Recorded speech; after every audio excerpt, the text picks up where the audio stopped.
I Disagree podcast. I'm Jabari Grant. I'm Albert Greenwich. The first thing we're going to talk about today, the very first Test Championship between India and New Zealand. I myself was absolutely shocked, surprised, and amazed that India did not go home victorious. I was shocked as well. Everyone expected India to win. I mean, I honestly expected Virat Kohli being probably the best captain in cricket today to raise his hand victorious, to hold that trophy over his head. But congrats to New Zealand, they won their very first trophy in their cricketing history. And it was a neutral ground, so no one had an advantage. No one had an advantage. I mean, it's even more clear no one had an advantage when you look at the scores. There were low scores from both teams. Especially for a tournament, you expect everyone to play their best cricket. The scores were absolutely surprising for me. And I expected Virat Kohli to do something special because he shows up in times like this. He shows up, he does something, he performs well. I expected something special from Kohli. I mean, what about you? Did you expect Kohli to just like make 44 was his highest, I think? Yeah, 44 was his highest. I didn't expect that. Kohli is the best cricketer of the generation right now.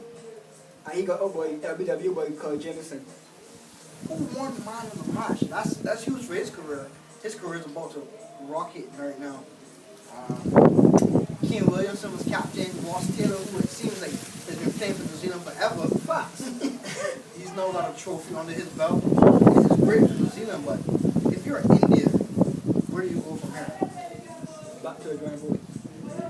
It seems like they did so much work to be top in the Test rankings, perform so well in ODIs and T20s, but they're still not winning a major trophy, which you honestly thought this was it. Yeah, I think it was Victoria had a captain by. So, we did it on SNA. They may have. It could have been a situation because the world thought India was going to win. Maybe India thought India was going to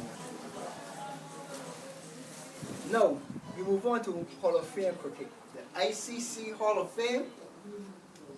We have a lot of players in Hall of Fame right now. I cannot believe my picks is not in Hall of Fame as yet. Mahela Jawarna is one of my picks to be in Hall of Fame. A prolific, elegant, classy batsman that have an appetite for runs. Scoring 11,814 test runs in his career. Over 10,000 runs in one day. Averaging 48.4 with a strike rate of 51.45. That's quite impressive. Yeah. That's impressive. And the one day, averaging 33.7 with a strike rate of 78.96. That is also impressive. Terrific appetite for batting. And an excellent captain, an excellent fielder. It is true. It is true. That's my 1 point. That's my point for that run. I have. Listen, Jawar deserves to be in Hall of Fame. He absolutely deserves to be in Hall of Fame. But we're not talking about who just deserves. We're arguing about who should be next up. And I think next up should be the Rawalpindi Express, Shoaib Akhtar. Shoaib Akhtar, first of all, he's bowled the fastest delivery in cricket history at 106.23 miles per hour. Fastest delivery in cricket history. Apart from that, he popularized cricket for youngsters everywhere. He was so important for getting cricket back to mainstream. People fell in love with cricket before Akhtar came back in, and his fast bowling, his aggressive bowling made people want to watch the game. What he did for the game was so important. He's considered a hero in Pakistan, but another thing about Akhtar, he was so controversial. Of course. Everything was controversial. Everything made the news. He got banned like 3 different times from the Pakistan board. He fell out with his captains, his coaches. But that made you want to watch more. That drew people in. What he did to get people to sit down and watch cricket should be considered. We're going to have a bit of a stats here, sir. Not of what we did. No, but watch cricket. you still have to, when you look at the Hall of Fames, any sport, sometimes popularity wins. What he did to get people to sit down and watch the game was important. It was, to this day, people still talk about when he hit Brian Lara. I was waiting for you to say that.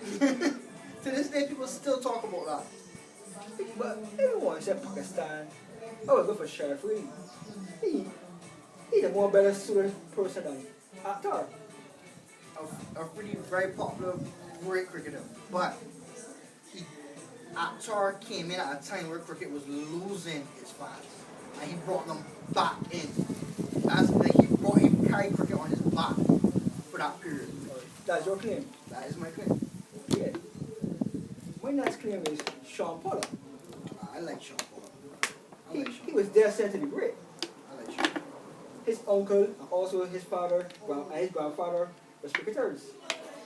Graham Pollard. A terrific all-rounder scoring 3,000 runs in both one-days and tests. Is Grandpa in the Hall of Fame? Yes. So you know the heritage passed down, you understand? The legacy. And that was before we really interrupted. 421 test wickets with an economy of 2.38 and 393 wickets in one day with the ball. Sean Pollard, terrific guy for South Africa. Terrific all-rounder. You know when he comes in, he's going to get a wicket. This guy don't give him his wicket, and this guy is determined to get it in. I think he deserves it more than Akhtar. What I will say is that I like Sean Paul. I like that pick, and he should be considered to be next up. And he was always there with that top side with Jack Callis, Grace Smith. You know that. Pollard also that great generation. Yeah, Paul is a good pick, but I got somebody that eliminate Sean Paul. Oh, let me hear. I got somebody who will just delete Sean Paul out of your mind. A man who's been forgotten in cricketing history. A man is the reason I sat down and watched cricket. This man is that reason. That guy put me in the seat and made me watch cricket. And they've seemed to have forgotten about him in history. He goes by the alias of Tiger.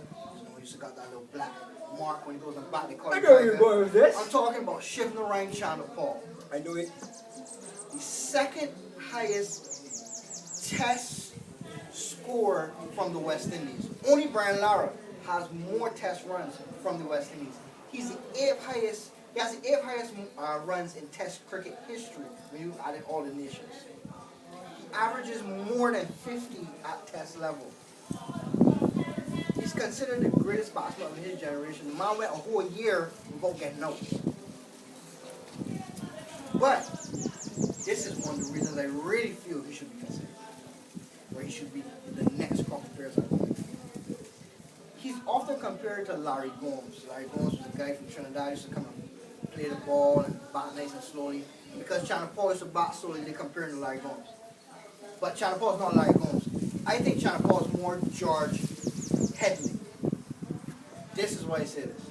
George Headley played for the West Indies back in the time where blacks didn't play for the West Indies. He was the only black in the team, and he was the only player good. He was the only good player we had in the team, so he played on a bad side. George Headley went on, scored hundreds and fifties in losing efforts. Remind you of anyone? Fast forward, Shivnarine Chanderpaul, playing for a bad West Indies side. Only guy performing. You know how much times he was left at the crease on 99? Yeah. He would come out there every game, score 100, and still lose. But he got up every day, he did his job, he performed on a bad side, and he was the only guy that kept West Indies as competitive as he can keep them. Yeah. I think he deserves Hall of Fame. Well, never all strong points. You're a good storyteller again.